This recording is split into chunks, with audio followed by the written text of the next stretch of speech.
ate gano ag'okutya Katonda tuleme okugatwala nga galusaako.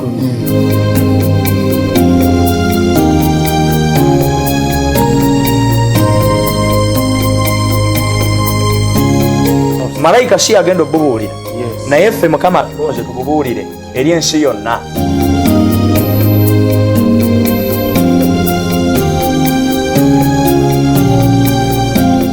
Amaanyi ago Yesu bwe yali agoogerako eri mu Yokaana yamuyita omwoyo ow'amazima.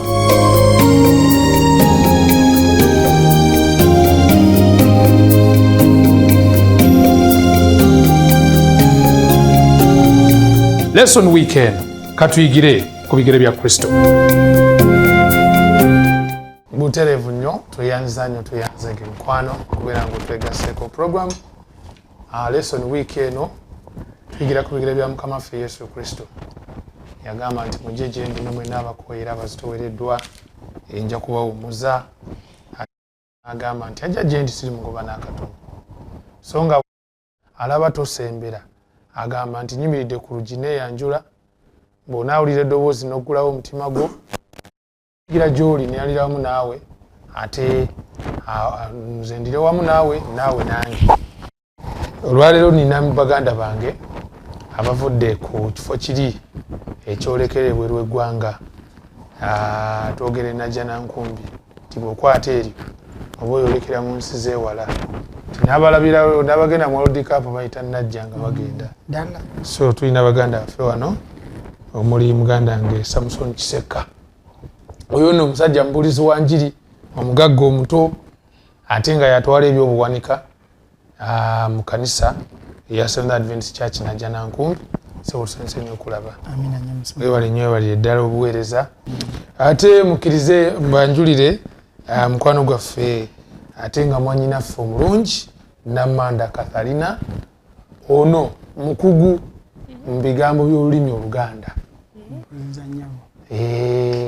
Era akatabo kaffe gye kali ku market bakayita emboozi za nnyabo. Kopi osobola okugyefunira.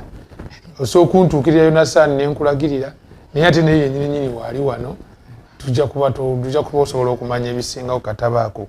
Ye amaanyi agatadde mu kulabanga awo bonna abanyumirwa emboozi ez'olulimi Oluganda abanyumirwa emboozi ez'ennimi asobola okubatuusaako enjiri. Nsanyuse nnyo okulaba nnyabo. Waaw, nsanyuse nnyo mikwano okubalaba. Nsaba mubuuze ku mulabi waffe ate oluvannyuma tweyongereyo mu maaso. Omulabi waffe omulabi wa 3ABN amazima agatajunguluddwa. Yes. Tukwebaza nnyo byansusa okubanga tokoowa kutugoberera. Kimu kye njagala okukujjukiza titogoberera ffe. Naye ogoberera Katonda ddala eyakutonda.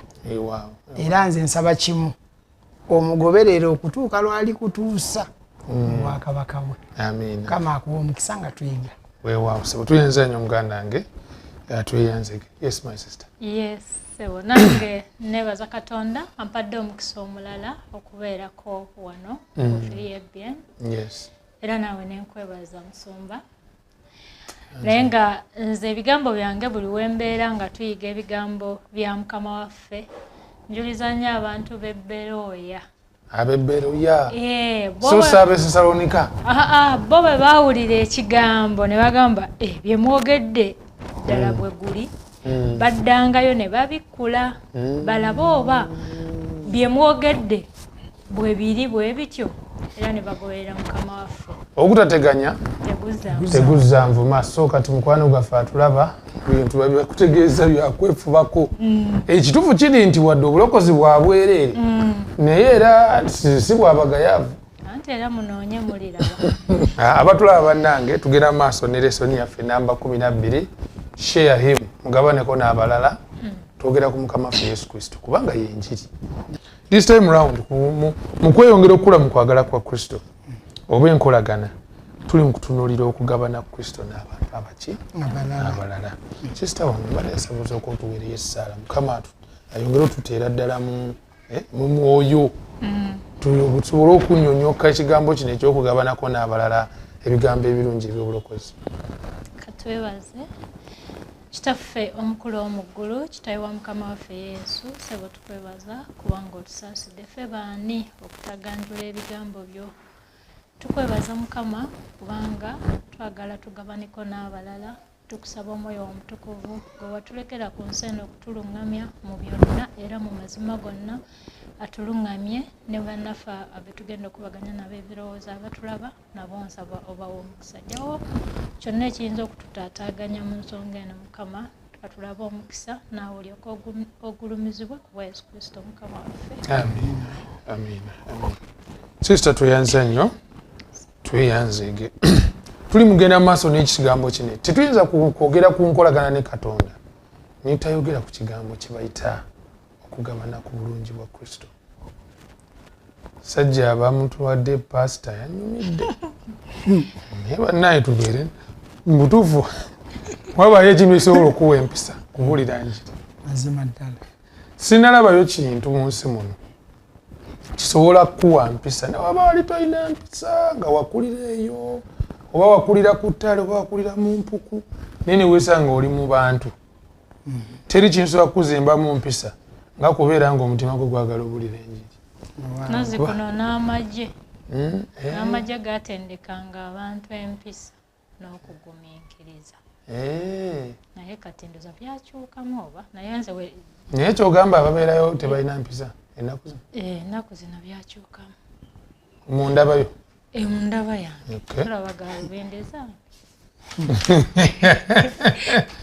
anyway story soko ogituwe mu bufunze manyi kati ngenge gy'otuwandiikira obutabo omusumba ono yanneewuunyisizza kubanga simanyi bwe yatunuulira musajja oli kuba ngaera abawandiisi bwe tutera okubeera kuleka mu kkoona wali notomanya byaddirira nadde njagala emboozi eyo yeeyongereyo ndabe ng'amukwata mu ngalo amwetondera oba oli naye yeesungusula n'afuluma kati nno yonna nzijukiza omukyala Nsubuga atunyumiza omukadde w'ekkanisa yali alina kiroole ekyomusenyu kakati nga bw'omanyi owa takisi mpitawo siitawo nga bw'obimanyi envuga yaffe eyawano kampitawo nze siitawo kampitawo nze siitawo mukadde w'ekkanisa yalaba bamunyigiriza nnyo ndowooza aba takisi bawaganya ayitewo n'ayiwawo n'ayiwawo ekigambo n'akiyiira owa takisi kati bw'amuyiirawo egambo owa takisi n'awaganya n'amansente ajja kunyumyanga nawe kati owa takisi emabega waaliyo omukristaayo ono gwasumba namugamba mukadde nkulamusizza ng'ali mu ddirisa ng'ali mu ddirisa n'ajjayo omutwe n'agamba mukadde nkulamusizza ssebo omanyi omukadde we yafaanana naye nga yayiyeewo dda kati wano ebigambo bijjudde enguulu ebigambo kati bwe batugamba nti nno bwe mwambazibwa Kristo mummwe era kindeetera omusajja omu yali ku rediyo emu okuliko empaka za bino ebyaffe bya Buganda kumanya lulimi naki ne bamugamba tuweeyo ekigambo kimu ekitayisika mu kamwa nga tekiyisika mu kamwa okituwe kya bubonero busatu omukulu n'aleeta bwe yakireeta n'ayiwawo n'amasannyalaze ne gavaako rediyo nevaako kaakati kitegeeza ne bamugamba tukugambye tekiyisika mu kamwa kati gwe okiyisizzaamu otyo kijjako n'emizindaalo gw'okiyisizzaawa atalina geeti ekyo kasengeki ekyo kyekitegeeza nti bagamba gambo bbi wamwenga alisanga ku mwoyo kuba kakati kitegeeza ebigambo bituli wano naye alinda kumala kutamira alyoka akyogere naye nga kwekiri kati Kristo bw'aba muffe lwaki twamuyirwa kati omukristaayo ono omusumba netadde mu bigere ebyo neŋŋamba ekitegeeza newaka we bamugjako waya asobola mukyalo okumuyisaamu empi kubanga yakyemanyiiza kyekiri mu ye ndowoozawo kyoliko gwennyini muganda waliwo endowooza eno ey'okubeera nti am busy for God abantu tutera nnyo okutawuka ku lwa Mukama naye ate nga tetumukiikiridde ddala. in the name of ndi busy nnyo nkolera Mukama n'owunzika nga ate Mukama ebibye byoli mu kwonoona ddala. Simanyi we nandikyogedde naye olunyiri lw'okujjukira lwagambye nti Mukama Katonda ampadde olulimi lwabo abaayigirizibwa ndyoke mmanyi okugumya n'ebigambo oyo akooye nzima anzuukusa buli lukya azuukusa okutu kwange okuwulira ng'abo abaayigirizibwa agamba ako abaayigirizibwako tubaddeko wano gyofuna ku mpisa bannange muganda ensonga eno olunyiri lw'okujjukira ne pasito ono pasito bane siti yatuswaziza pasita yalagidde ddala ekifaananyi manyi kati ffe erimu bwe tuba tukola ssente tulina ekigambo kye tutera okukozesa ekyokwefurukuta yanga you're very busy doing nothing kwetinkuula yes abantu abamu ne mu bulamu buno oba okukkiriza olugendo luno olw'okuweereza Mukama bali very busy doing nothing bali mu kwefurukuta balowooza baweereza Katonda naye ng'ate akakubo ke baakwata ate kafu. Manyi nze mu lugendo luno olw'okukkiriza nakkiriza nti oba oyagala okutambula ne Kristo era obeere muwanguzi olina okusooka bakita tu degrees oba kye bayita batya gwoddiriza kati ye n'omuleka n'akola ki n'akulemberamu era omwogezi omu yali ayogera n'agamba nti buli kimu ky'ogenda okukola weebuuze wano singa abadde Kristo yandikoze eki singa Yesu abadde mujjamu singa Kristo wano ye yandikoze eki singa ono omusajja abadde afunye embeera eno nga Kristo yali wano akulira abadinkoni akusindikidde message nti musumba tunaatera olinnya ku kituuti otuuseewa oli mujjamu kati singa abadde Kristo nga gwe bakubidde akasimu nga waliwo situation eno yandikoze eki kati ebiwandiikibwa bingi nnyo byetulireetinga ku mbeera eyo naye ekyawandiikibwa kigamba kiri eri mu kitabo kya Matayo essula 25 olunyiri olwa 24 nti awo kabaka n'alyoka agamba abali ku mukono gwa ddyo nti mujje mmwe kitange be yawa omukisa musikire obwakabaka obwabateekateekebwa okuva ku kutondebwa kw'ensi kati awo n'alyoka abamenya ab'ekikula ekyo kubanga bwe nnali omuyala ne mundiisa bwe nnali mu bwetaavu ne munnyamba kati njagala olaba omusumba ono ali mu kudduka ogenda mu buweereza naye ng'ate ali mu kuleka Katonda yeetaaga obuyambi kati simanyi oba kati musumba aba aweereza Katonda ki anyway kati ndowooza musumba tetugenda munenya kyankomeredde tetuli mu kunenya tuli ku kyengamba muganda tetugenda nenya musumba naye I think the idea ndowooza tugifuna engeri gye weeyisa eyogera kinene ku njiri ndowooza tukkirize olwaleero ekimu ku biremeseza enjiri okubeera n'omukisa nga gwe yalina mu biseera ebyasooka kyekyo nti ffe aboogera ku njiri tugyogerako nnyo naye abasajja batutunulira ng'ate tebagirabo ddala kyayogedde ekituufu era Mahatma Gandhi juzi yali musajja muyindi yafase mu kristaayo musajja bamubuuza nti naye ng'obadde n'abakristaayo bangi abaminisita ne babadde bajjudde wano mu buyindi aga nti nze saagala samoni gyempulidde njagala gyendabye gyendabye ensingira gyempulira kati so actions bakyogedde wano nti your actions especially as a believer can impact others twasigaza bu t-shirt be the sermon awe yagambye nti esaati yo bagikyuse emabega waayo bateekewo I am the sermon kituufu ddala ng'oweekakasa you are the what so si kubaako mulala gw'olagira nti genda ofuuka esamoni you first be the sermon fact waliwo statement eyanyumidde mugundi eno gyetuliko bagiyita yagambye nti the most the most argument, the greatest argument for the gospel is a loving and a lovable Christian. Dala. Kwegamba oba wakwogerera njiri. Yes. Teri muntu asobola kwogerera njiri nga muntu alina kwagala ate nga ayagalikika. Bayiga wano nti nze bwentyo Mukama bwe yankola. Webale kubanga Mukama yakkola n'olwokiyingiramu. N'olwokiyingiramu embeera eyo egenda okuzikiriza.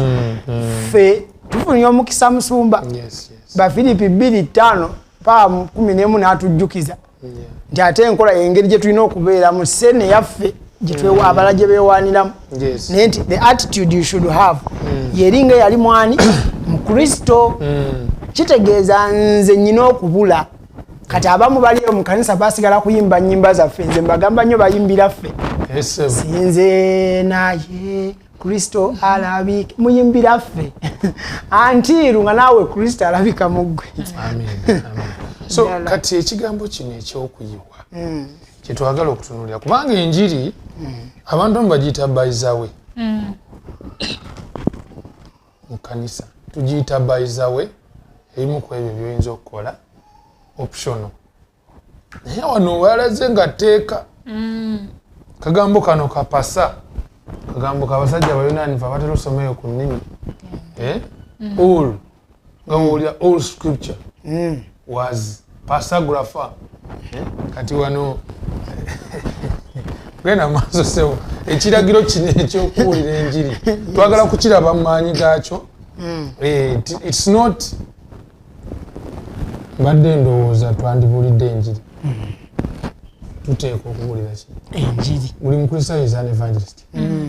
Genda maaso sewo omwogezi omu yagenda n'agamba era tukikozesa nnyo nga tuyigiriza abantu everyone is talkative when is with the right people oba in the right group. Nzikiriza naawe ali eyo naawe ekyo kikiriza nti bw'oba n'abantu abatuufu ne bw'oba weefuula nti toli mwogezi tukusanga osabuka okufa obufi.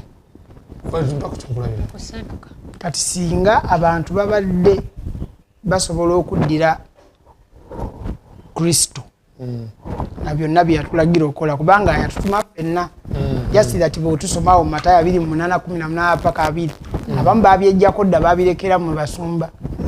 Nze zza okuyitibwa kwange tekuli awo naye bw'omubuuza gye yayitibwa bw'otuukayo ate ogwawo ekigo ekya bbulu ddala kubanga naye wennyini osanga atagalirayo obutagalizi mbw ate mbuyi kwe kuyitibwa kwe.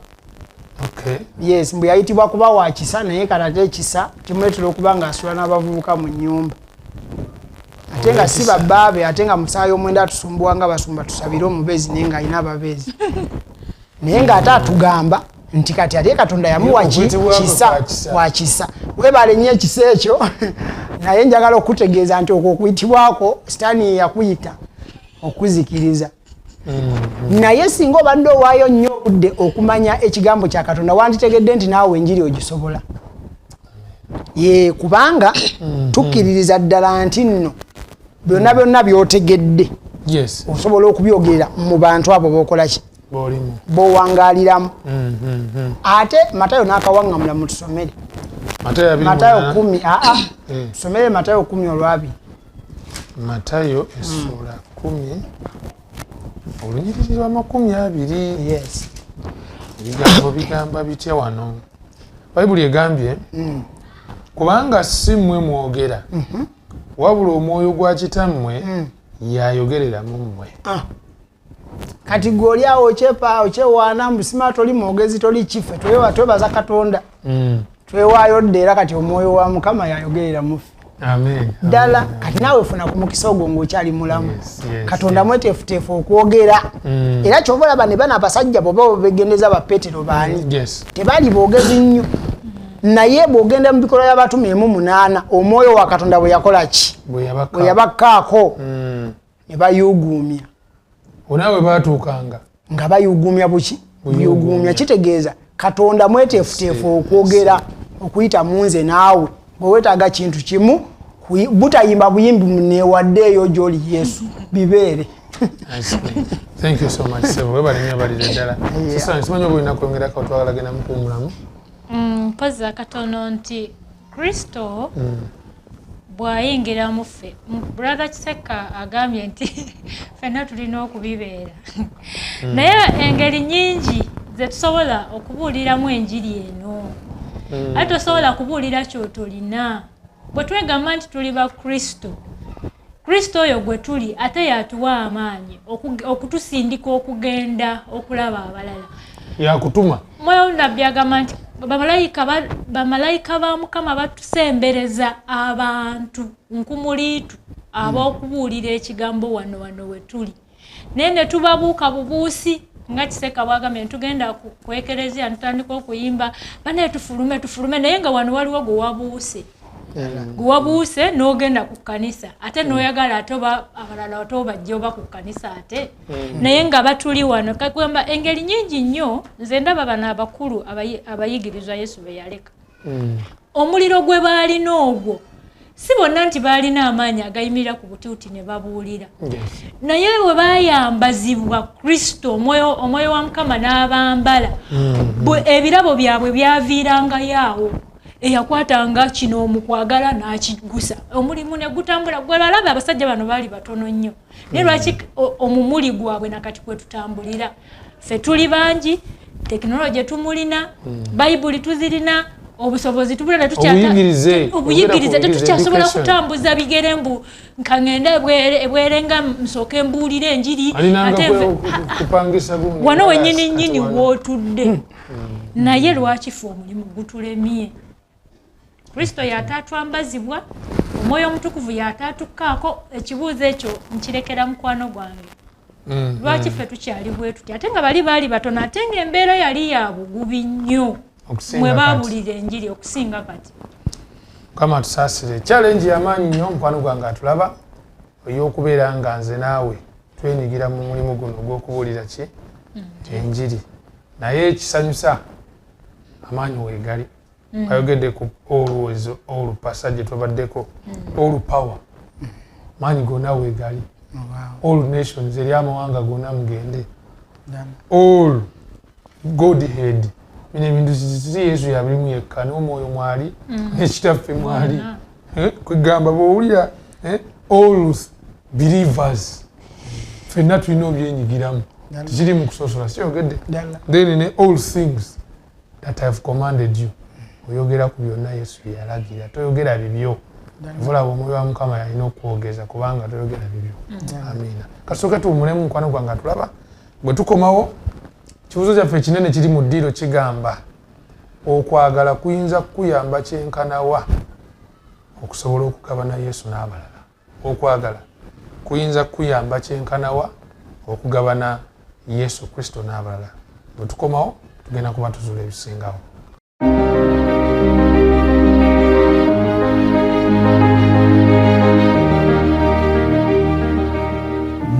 Buterev oli ku lesson weekend buli Wednesday, Friday ne Sabbath. Jonathan Matovu nze nkubuuzaako nga nkutegeeza nti giweze emyaka 5 nga tuli mu kisaawe ekyokuweereza ono ku program lesson weekend. Era ng'ennaku z'omwezi 15 omwezi gwa July olunaku lwennyini lwe twatandikirako lesson mwaka gwa 2021 tugenda kubeera tula ekawempe nga twebaza Mukama olw'obuwanguzi buno bwazatuusaako okuyita mu bbanga lino lyonna. Naawe nkwebaza okuba nti olaba lesson weekend era neesunza okulabako n'okuwulizaako nga twebaza Mukama olw'enteekateeka lesson weekend. Myaka 5 beddu nkulinze tubeere ffenna wali ettula ng'ennaku z'omwezi 15 omwezi ogwa Julayi.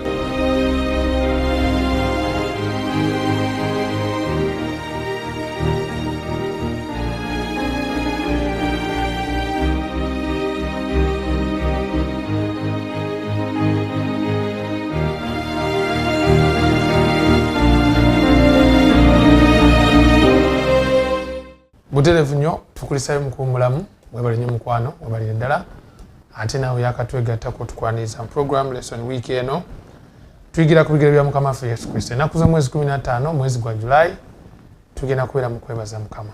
Nsonga muganda mwanyinazi emyaka kati bw'olira nnyo giri emyaka 5 nga tugenda mu maaso ne lesson weekend. Wow. We have to thank God. That's something to look at. Webaze Mukama oli yagamba nti ensibuko y'essanyu si kwe kubeera n'ebintu byonna kwe kusanyukira byonna by'olina. So we want to thank God. Sanyukira Mukama for 5 years so far nga tugenda maaso n'okuweereza ennaku z'omwezi 15 mwezi ogwa July. Era bannaye abalabi ba Lesson Weekend abali eyo mwebale nnyo mwebale eddala. Bangi abasindikidde obubaka naawe osootusindikira olina n'okukwata ka vidiyo n'onyumyako naffe ng'osinziira eyo noga bannaye nange mbayozaayoza Mukama abongere omukisa mugende maaso n'okola ki n'okuweereza. But thank you so much abatusindikidde obubaka kuva London kuva mu US ate ne mu kyondo ky'e Buwalabu ne wano mu Uganda mukyala Musumba Kaggwa wali e Bugema no right now so Musumba kati ate tugamba wali ku Uganda Union tubeebaze mwebale nnyo okutambula naffe ku Lesson Week eno. Mukyala Musumba Waswa Joshua mwebale nnyo mwebalire ddala ne mwannyinaze wanamuyita Grace Powers tulina Rebecca Setumba Shira Nankunda tukundane Levi Semujju Comfort mukwano gwaffe yali mu Saudi Arabia tulina Sister Saba Olivia Mbabazi Justin Nabuto ate ne Eric asinzidde Malawi. Tugamba nze mbafunira Malawi oli mukwano gyaffe batufunira Rwanda. Thank you so much. Tuli mugenda maaso n'okugabana n'abantu ku Mukama waffe Yesu Kristo. Baire nze kamba bwe mu bulamu bwange teri kintu kimpoomera. Katonda akimanyi buli muntu alina hobby. But this is my hobby. Buli bwenfuna akakisa akabako omuntu gwenfunzizza nga ndi mumbuulira ku Yesu Kristo. Kulira adrenaline wange nga yes ali mu kwambuka levels. Tatambudde n'omusumba obutwalite mu katale. Agenza oli ali mu kunyumya mbu nja musinkana ku lw'omukaaga nga mwe kitandikirawo. Emugayo wa isoko omululu munaku lwa mukaaga. Era gye tuwawunzikidde nga yetwogera ku Yesu yali nga mpisa yogenda nga musinzo lwa Sabiti. So it's something beautiful ate si teeka kyokka naye ate mukisa mazima okubuulira enjiri ddala unforced but with the power. Ndowooza enjiri eno si yakaka. Sister tuyambekaawo. Enjiri eno si yakaka kuba abantu ayinza oba balowooza nti tulina gitubuziza kifuba. Anti yesitaani bayagala abasuula bigwo. Era bwakusiimira mu katale eyo gyakumeggera bagenda okujjayo. Akugamba nti nakulonda dda era ng'otandika kukola bibye. Naye bwe tutunulira Mukama waffe era neewuunya abantu abatamanyi mirembe giri mu Yesu.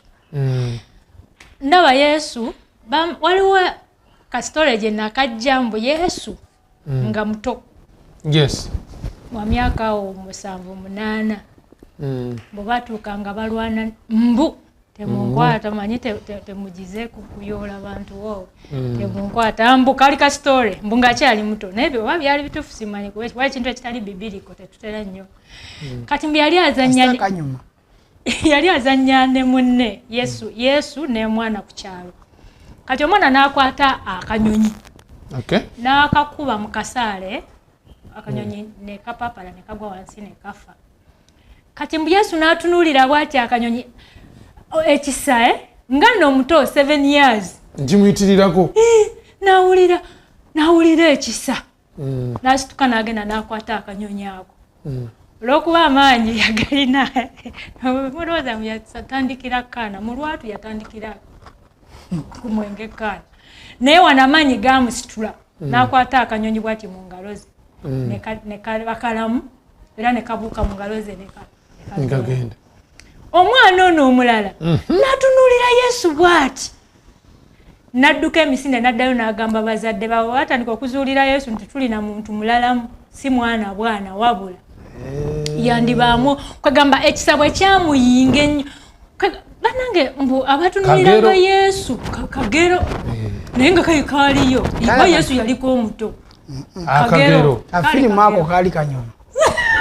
Tugende mu maaso kakati ekirungi kali consistent wagamba nti amaanyi gansukuma bwe twambazibwa Kristo kuba Kristo yali ku nsi kuno 100 ku 100 yali muntu 100 ku 100 yali Katonda. Yes. Era amaanyi ge yalabigirizanga okuva eri kitaawe gamwalirizanga ekisa kye yalina ekyalinga kimuwaliriza oba bambye kumpi okuwonya bonna be yalabanga naye olw'era kuba nti ekibi kyajja mu nsi si bonna nti baawonanga naye ng'amaanyi gali okwagala kuli kwalina kumuwaliriza okubaako byakola nga bingi kati ffe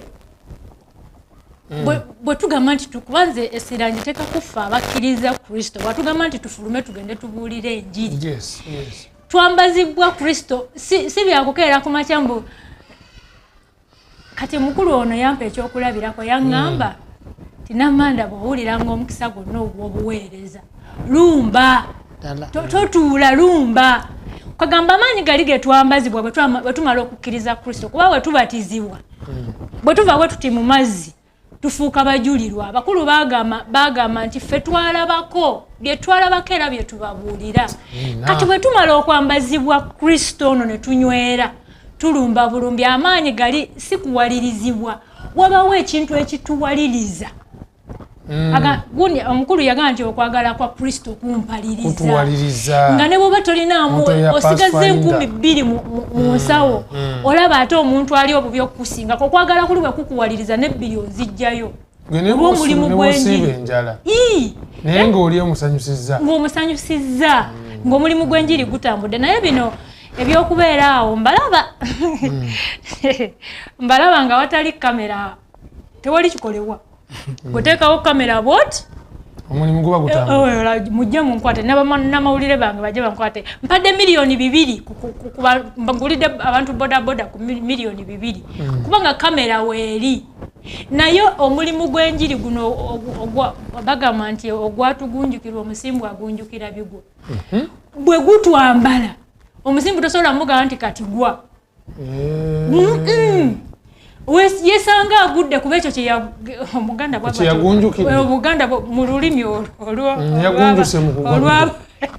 olwamusumba nedda kati gwene mu maaso pointi etegerekeka kati ffe bwe twambazibwa Kristo ebituvaamu kubagamba muli balabira ku bibala kyekino Timoseewo kye bamugamba nti preach the word in season and out of season wonna embeera esaanira n'etasaanira mu buli woofunye omukisa obuulira enjiri kati si byakwekubagiza bannange naffe naye nabo balimba oyo si yenjiri Kristo gyatugamba kyakuwadde kiweeyo olw'omulimu tuli ku mission omusirikale tosobola mugamba nti kakati ebyambalo nabireseeyo ate kakati simanyi seetegese bwe bakuyita nti kati mission yambalirawo tambula genda kubanga ekyo kyewagunjukira weewaawo tuyanza nnyo tuyanzeege mwanyinaze kamu kubonera obulagira ddala nti okula mu by'omwoyo sere bisinga abantu babuuza omuntu akuze mu by'omwoyo omulaba otya nti asoma nnyo bayibuli akeera nnyo ku kyaki abeera n'obukulembeze mu kyaki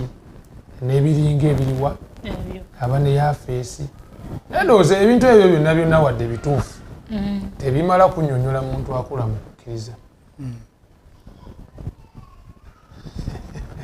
oluganda simanyi oba ekyo olina kyokyogerako naye ninamu suspicion nti omuntu okuba nti alina yafeesi yonna mu kanisa obe mukaddeko obaani naye nga enjiri togisoosowaza kaba kamu kubonera obulaga oyinza nti okuze mu bifo oba mu kanisa naye tokuze mu kisa kya Mukama ne mu myaka bangi bakulu mu myaka era batutiisatiisa n'emyaka gyabwe naye egyamaze mu kyaki nzomaye kanisa eno tugibaddemu kanisa tugimazeemu emyaka 21 muli baana bato mwakajja naye mwagala kwefuula ekirala kakati mmwe mwenna ab'ekikulu ekyo twebaza Katonda abawangaliza mu kanisa experience tosagala ogiye yes naye ye Katonda yatugamba bw'ati nti azironga aziwooli ng'okyali mulamu aga ndi wamu n'abo abagenda kale kugamba ekyokubeera Kristo okubeera naffe kyakakwakulizo kubanga gamba kale laba ndi wamu naki nammwe naye ng'eri emabega ge kale mugende mufule amawanga gonna abaki abayigirizwa aliyo nani agenda okuyigiriza okukwata byonna bye yalagira neyongedde okukizuula nti ebintu bya Katonda byonna talina kyakaka. Yakyogeddeko mannyinange nti waliwo amaanyi omuntu gw'aba nago naye n'atagakozesa olw'obulungi bwe. Singa mbeera nina obuyinza obusobola okuba ekikonde n'ofiirawo, nze bankwata ne bantwala eruzira oba ku Kalabba, naawe ne bakutwala e Bukomansimbi ne bakuziika. Kakati nze nange mba nfiiriddwa, naawe ng'ofiiriddwa. Ate omusumba omusirikale alina emmundu ye pisto nnungi erimu amasasi, akalo konna n'akatunu n'akawamba ne katuula wali ng'atambula n'omusumba we. Aga nti kati ntuule muwulirize. Ate olumala okiwulira tugenda wali ku batirizo. Ddala. Oyo ye takozesa kirabo kye. Musumba ate banna. Ate naawe ontanudde. Enjiri eyo etambula. Etambulira ddala naye yenjiri gyotalifuna. Obulamu buno obutaggwaawo. Era bw'omala okuvaawo bw'oti. Bw'omala okuvaawo bw'oti. N'atamanyi kusaba ayiga okusaba ofe. Akola ayiga Mukama Katonda bw'oba bw'otyo bwe wazze. Ate nga mbaleetedde amawulire malungi. Ate gate yange already oga onsonzeemu kuba kino kyokka ky'oba okoze. Nandi ngeri yakuyamba kuba kyamazima abantu banyinya abajjo abantu Katonda baba balokola ino yita mu pulukutuza musota. Zigenda namu. Kati ekyo kijjawo Katonda eddembe ery'okwagala. Katonda atuwadde omukisa ogw'okwagala era ekyawandiikibwa ekyo ntera nnyo okukigamba abantu bangi nnyo. Nnyina mikwano gyange erudda eri mu Bayisiraamu batera nnyo okwesa ekigambo nti Mungu ageze, Mungu ageze. Era tumanyi tulina discussion yaffe gye tutera okubeeramu ey'abakyala abana ne tutera okukyogera nekyogeraawo naye tutuuka awo nagaa Mungu aba ageze nsobola okuba ne hakki zino nnya wadde obuvunaanyizibwa tabusobola naye kyandikibwa kisangibwa mu kitabo kya era Mukama si tewali kusobola awo tewabaawo kusobola. Era bwe tubidisikasinga obulungi tukizuula nti tebasobola beekaza bwekaza naye ebigambo bisangibwa eri mu kitabo ky'amateeka essuula 5 olunyiriri lwa 29. Kyamateeka essuula 31 olunyiriri lwa 19. Sebo ndulaba. Okay, 31 agamba nti kale nno kaakano 3:19 agamba nti mpita eggulu n'ensi okuba abajulirwa gye muli leero. Nga ntadde mu maaso g'obulamu n'okufa, omukisa n'okukolimirwa, kale weeroboza obulamu olyoka obenga omulamu gwe n'ezzadde lyo. Yakuwadde omukisa weeroboze. Nze ntaddewo buteesi. Nkulaba omukisa n'ekikolimo obulamu n'okufa. Kati gw'oli waddemu okulondawo. So nze ng'omubulizi w'enjiri wadde njagala nnyo abantu balokolebwe naye tesirina kusinga Katonda kubaagala. Kyotegeeza ddala kubanga naye tosuka Katonda we yandikomye ate mbo batwalire ku gun point. Nkulaba. Tips for sharing Jesus. Ewantu wane wamutuufu olaba. Twagala nnyo obulira enjiri era tukirowoozaako.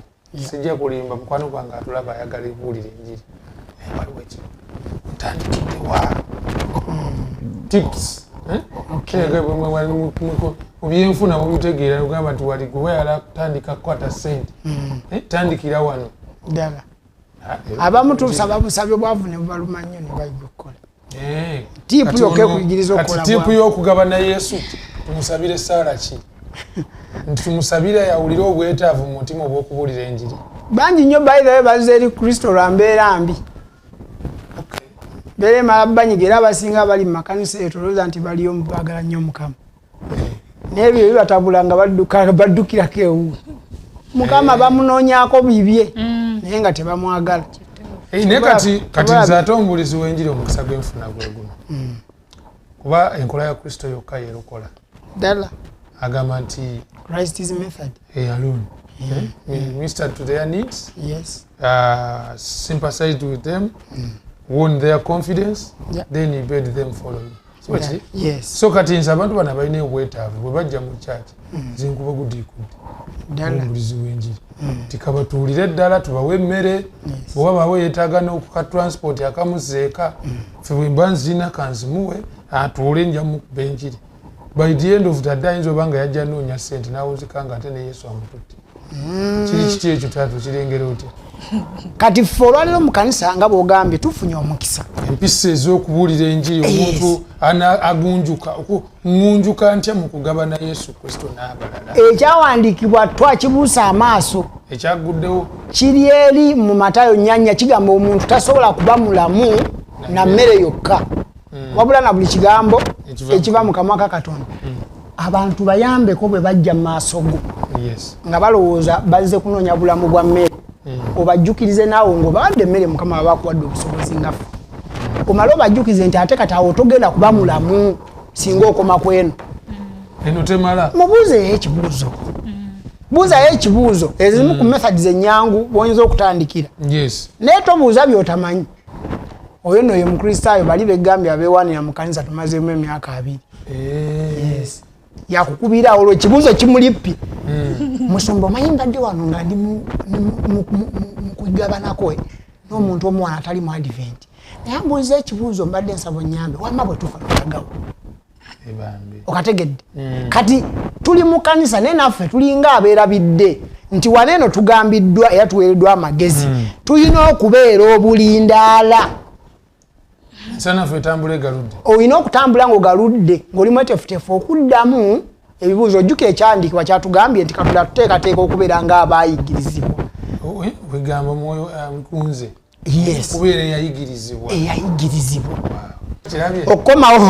okukomawo okwo Katonda atusaasizino zabadde mmeka ez'okubuulira enjiri abadde 2 3 4 5 yes esooka sooka omanye omuntu ddala muganda wange mukizibu nnyo obulira omuntu gw'otamanyi kintu kyoyogedde nti tomuwa kabbo nga tomanyi oba akola babagobye tubagoba mu kanisa enkya n'eggulo ne bakusaba mwoyo okukola ku mutima bannange oba kye bayita divine appointment nze ntera osanga si divine appointment ezo n'oyingira takisi otudde n'omuntu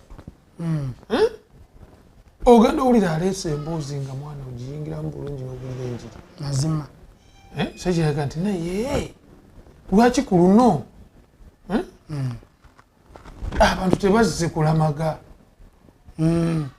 nengamba nedda naye kantandikirawo obulamazi mazima kakananga nange mbagane naffe tuli balamazi bwebabamajomutakisi tyoli oti omulamazi nti nze gwolaba ngenda muggulu ibaise naye kyogaa nkituufu look for natural ways to talk about your own faith experience osabanga nnyo n'otatambula ne bali ate abeewuunya abatuukirivu be namugongo nga naye atagamba mu advent kiri kuggwako ask God to give you boldness but gentleness in your approach olina okubeera n'omuliro naye ng'ate gufugika ddala enjogera find ways to connect your new friend with others from your church bagiji baffe bangi nnyo bajja ku church ne badde nga tewali n'abafusembeza because interest coordinator naye omulimu gwe tagukola ki alinga atakutegeera pray about specific needs ekyo kyogeddeko ekya needs there will come a time ask if your friend would like to take a next step kugamba kino ekyokwanjulira omuntu okuyiga bayibuli si kyerina otandikirako so kazimba nkolagana aba gwali ku Kristo tuwunzike wandering child tips zino nze nasooka okubuulira enjiri nyumiza batuuze eyo twali mu Masaka nga mbanyumizaako omuntu gwe nasooka okubuulira enjiri n'abatizibwa twali ku Bugenyi first time myaka gisoba mu 10 namuwa zuula nali mu kirasi bali bagiyita Christian witnessing eyo nemweteba nemwesiba kozula zula bwensaba bwemwazu bannange nawulesanga. That was my first person ever in my life.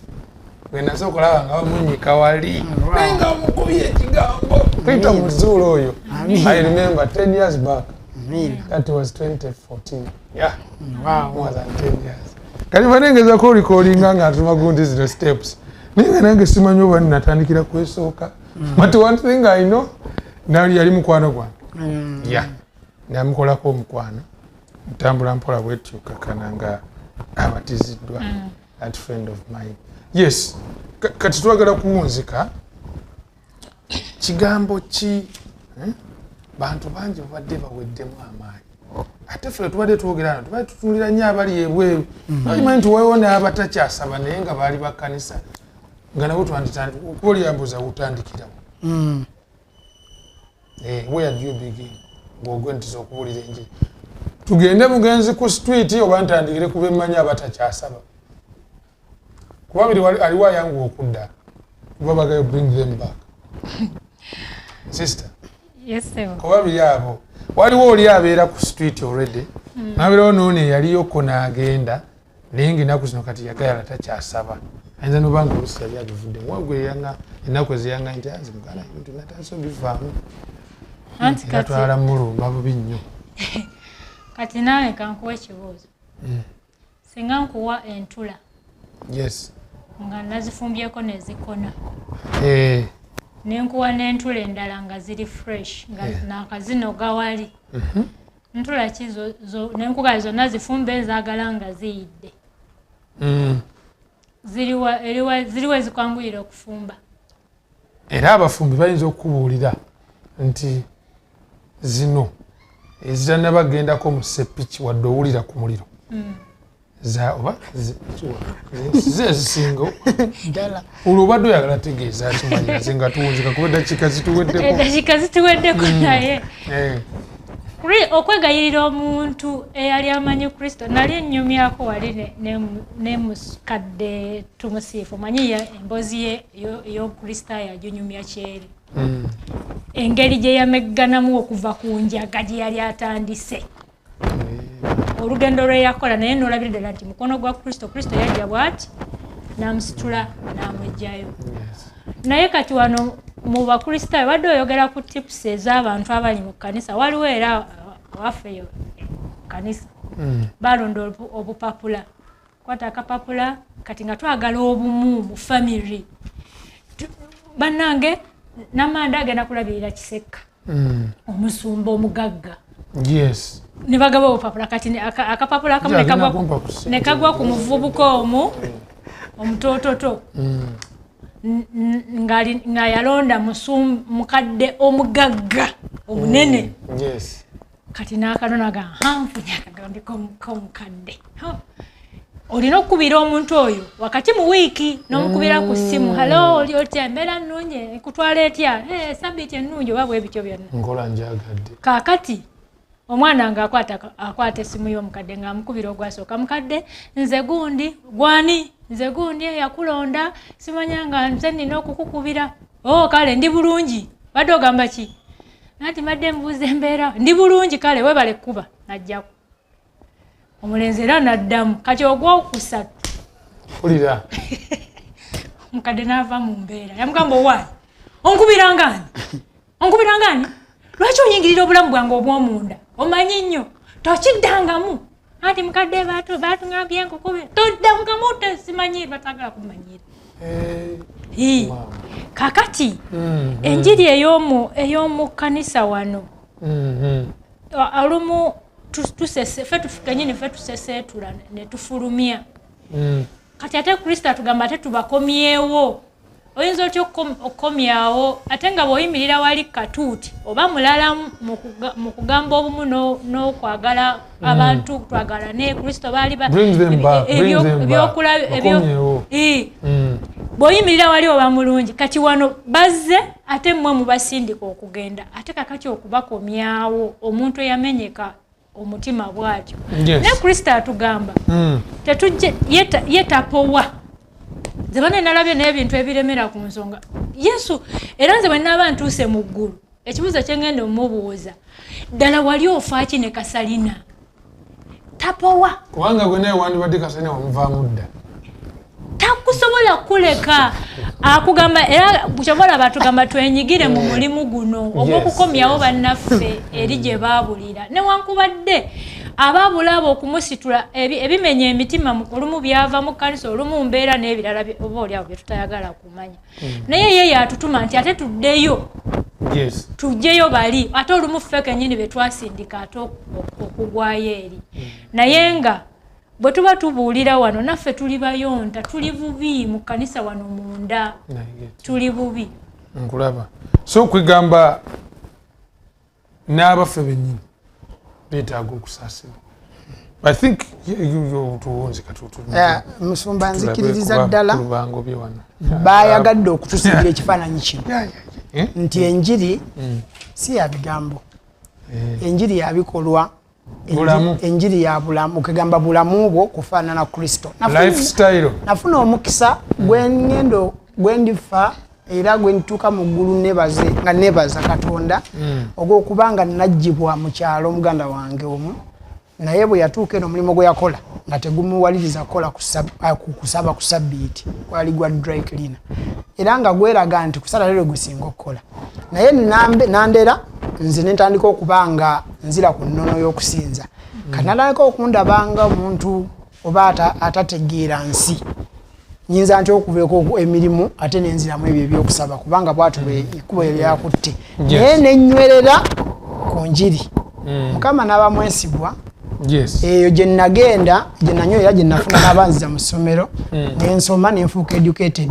impression yasooka mu bulamu bwe kubeera nga yali teyasoma nga bwe njja ku kawunta mu holiday njogera oluzungu nga talumanyi ye ab'oluzungu bwe bajjabulawo bubuzi kakati nemba nga ate nza kukolaki nemuimpressinga n'agenda nadda ku ssomero eventually mukama bwe yasaasira nemmala okusoma nenfuna n'emirimu egy'obuvunaanyizibwa gye nnakola kati n'atuka akaseera embeera nejja bubi mu mirimu ate ojuzi negifunamu obuzibu kati bwe gifunamu obuzibu ate nze yanywerera ku mukama ate biteredde kati bwe yajja okumbuuza tiwayi wakikola otya neŋŋamba oli wavaako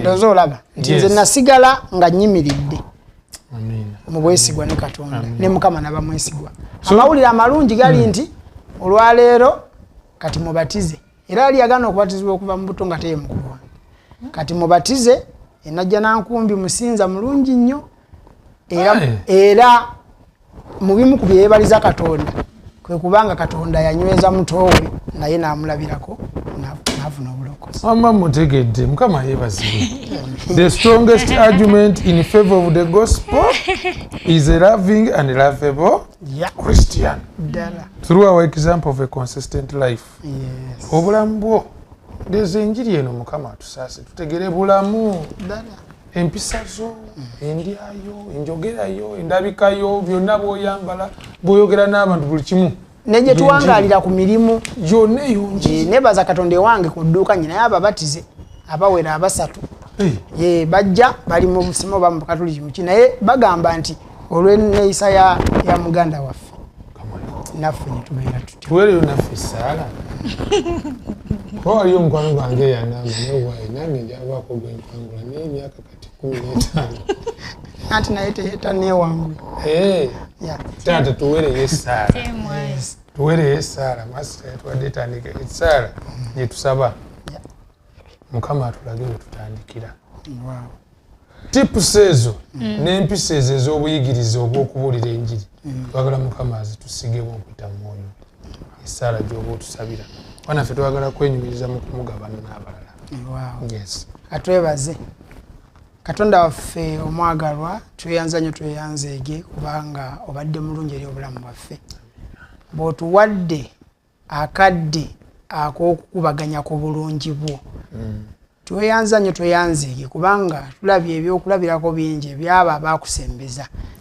era ne bakkiriza mu mwoyo omutukuvu n'akolera mu bo ne basobola okubanga bawangula bangi eri obwakabaka bwo tweyanza nnyo tweyanzeege mukama kubanga n'okutuuka olwaleero kyatugamba nti nno oli wamu naffe bwe tugenda okutwala obubaka bw'abamalayika abasatu.